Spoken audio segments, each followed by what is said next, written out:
I have quite the interesting one here today. It's an Acemagic mini PC. I've already reviewed a couple of their mini PCs. I did the one with the two NVMe, two M.2 slots built in. I also did their Intel 11800H model with that really overpowered cooling.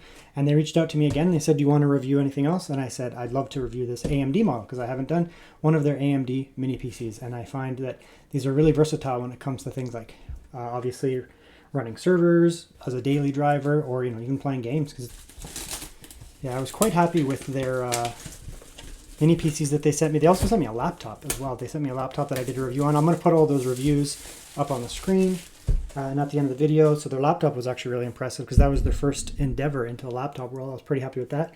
Okay, nice presentation as always. Oh, I guess I should use a little pull tab. Acemagic. Got the RAM, dual channel. Look at that. Very nice. So this is obviously, this is not like a super budget low end machine you're just going to use to just, stream some movies or something. This is like a pretty powerful high end machine here. So let's go through the accessories. Look at that nice little kit there. So we get our, it comes with an HDMI. I'm not going to use that, but I'll save it. A power. Nice machine there. Oop, manual. And the presentation. So yeah, it looks good there. Film on it. That's nice. Another film. Sometimes people leave these films on, but you probably do want to take them off because it has some ventilation there. It's an interesting design. Like, it's got this wheel and everything on it. Silent, auto. Oh, wow. Okay. That's actually like performance modes on the system. I'm gonna have to test that. I didn't know that it had that. That's really cool. Power button on the front. Audio right there. So you get that jack there.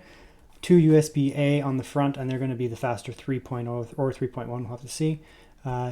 Type-C there as well on the front, so nice good I/O on the front, headphones, and 3 USB on the front. That's good. Quality control check. That's probably a BIOS reset there. Oh, it has a lot of ports. Holy smokes. Okay, so on the back there's 2 more USB-A, DisplayPort, HDMI, and LAN. So you get RJ45 Ethernet, HDMI out, DisplayPort out, and then you get 4 USB-A and also USB-C. The side just popped right off there. So it's got a nice sturdy side there with some brackets to help it, and then some magnets there, and lots of structure to it. They kind of over-designed their mini PCs, which is nice. Single M.2 comes with it. You might be able to configure others, but there's another slot there, up to 2 in there, and it comes with the heatsink, which is really nice on that there. We'll check out what that SSD is in a moment. 2 sticks of memory, and so you're going to get dual channel, and it's not like some weird off-brand memory. You're going to get Lexar branded memory here. Probably 20... What's the speed? Oh, 3200. So that's the fastest that the CPU supports, 3200 megahertz. You might be able to get 3600, I'm not sure, but 3200 is pretty typical for laptops. Let's take it apart a bit. Okay, so this is the same as their the Intel one that I did before. It's got this nice little heatsink on it. This is actually after I've been running these tests for a while. I just cut back to this, and so there's this is warm. It's actually taking the heat off, which is really nice. So this heatsink inclusion is actually a nice feature there. I think this is just like an off-brand SSD by Wendy. I think they're a Chinese brand. I've seen them in different mini PCs in that too. It seems to perform fine. We'll check it out. And the RAM's all installed, so let's fire it up and we'll see how fast that second one goes. We'll do all our benchmarks and see what this thing can do. Okay, I'm just going to download that RGB software. So I just went to their website here, acemagic.com. I went to Community, Drivers. I'll just do it again. Go to Drivers.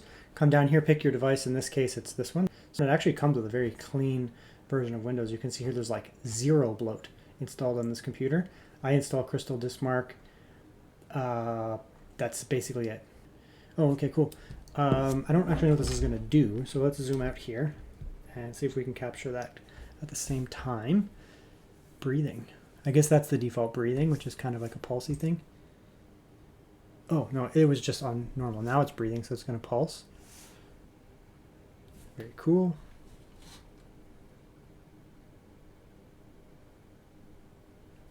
Cycle. What's that do? Oh, it cycles through. Cool. Rainbow. That's, I guess, the one that kind of came with the different rainbow modes.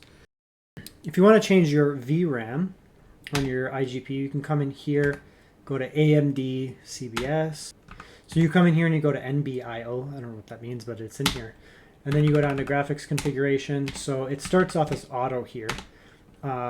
It'll decide how much VRAM you need, or UMA frame buffer. I'm going to come in here, game optimized, cool, what does that do? No idea. You can do auto or specified.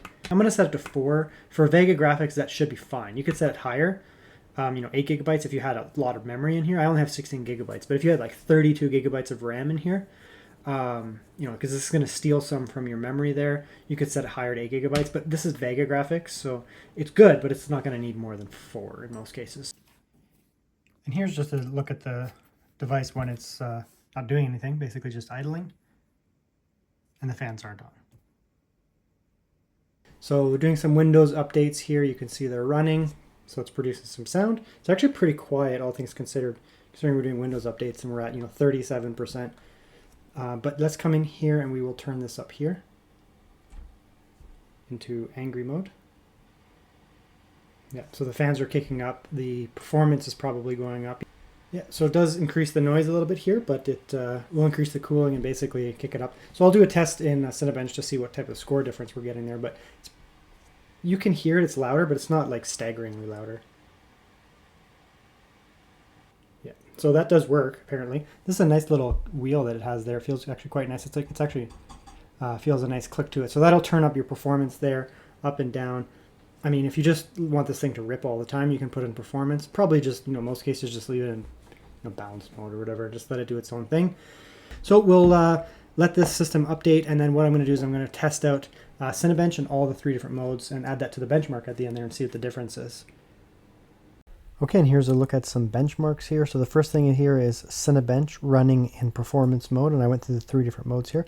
So in performance mode, we're obviously going to get the highest score here, so we're getting over 8,700, which is actually a really good score, all things considered. This 5,700 is performing very good here, and you can see here that it's not even getting close to thermal throttling. We're only getting about 70 degrees across the CPU on all these different measurements here on the right. So when I went down to balance mode, of course the score does drop down slightly.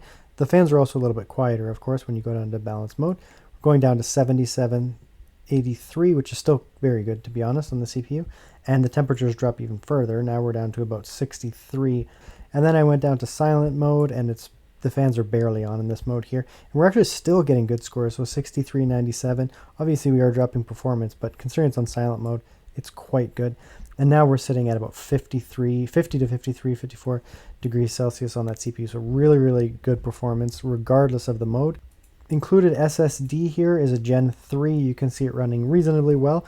Reads are at 3400, so that's really good for all the reads. Writes aren't staggering or anything, but they're good. 1700, you're going to have no issues with that.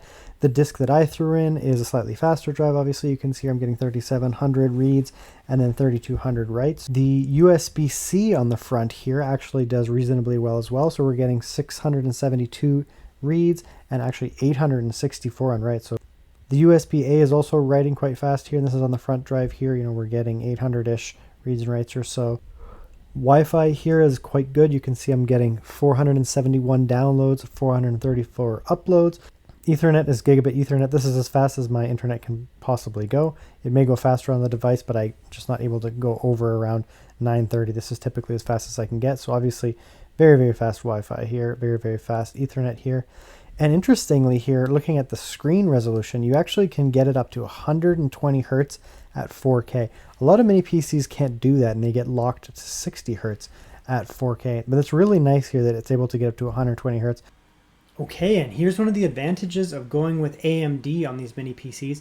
This is just Vega graphics. This is not a 6000 series or 7000 series AMD CPU, so it's not going to have the same processing. It's not going to have the same graphical power as the Steam Deck or the ROG Ally or whatever. But Vega graphics are still very capable. This is a 2023 new release game. It came out in the summer, I believe, or late summer, and at Jagged Alliance 3, and you can see here, I mean, it's not the most demanding title, but it's still brand new and demanding enough. I have it here at 1080p on low, and I only have quality FSR on, so the FSR is not even cranked all the way up here. And you can see here we're getting good FPS. I mean, when you're panning around like crazy, it's going to dip down, right? A little bit there, we're ripping around. But when you're actually just playing the game, I mean, we're getting good frame rates here, it's not going to drop down like crazy. You can see we're sitting at about 36 on average. The lows are, well, that's reflected because I was ripping around before, but good frame rates here, to be honest. Like very, very playable on a game like this. 2023 title here. I mean, you're not going to be playing Starfield at, 1080p or 1440p or 4K. But titles like this, very, very reasonable within the realm of these Vega graphics. And here's another title that you can play. This is a AAA title, a little bit older, Metal Gear Solid 5 here, Phantom Pain. We're on 1080p high here. This is not low, this is not medium. This is high settings here. Great looking game, especially for the time. 1080p on high here. So, you can turn these graphics down slightly if you want to get your 60 or whatever. But, 40 FPS on a little integrated CPU like this, it's going to be, pretty impressive here. So this is a slightly older game, 2016, 2015 or so. But again, AAA title, a little bit older, and it looks fantastic running natively on these Vega graphics. Here's a brand new game that just came out a few months ago from Square Enix. Live Alive or Live Alive, however you want to say it. This is a remake game, but these are the type games that you're going to be able to play on incredibly high settings. This is 1080p here, just maxed out, where you can see we're getting 75 FPS. You could obviously play at 1440p as a result here. So, you don't necessarily say, I can't play Starfield at 4K on this integrated little iGPU here. But, you have loads of games. Older AAA games are going to be at your disposal. You're going to have modern games at reasonably good settings. Those will be at your disposal there. These type games are going to be incredibly enjoyable on a system like this. All right, let's play a little bit of Mario Kart here. Dolphin over GameCube. And now I pushed it up to 3 times native resolution. It looks way better now. It looks actually really nice now with 3 times resolution here. So, let's see if we can still rock, 60 FPS here with 3 times resolution here. It looks great. Now we're running much more native, and it actually looks fantastic. We're still getting 60 FPS, right?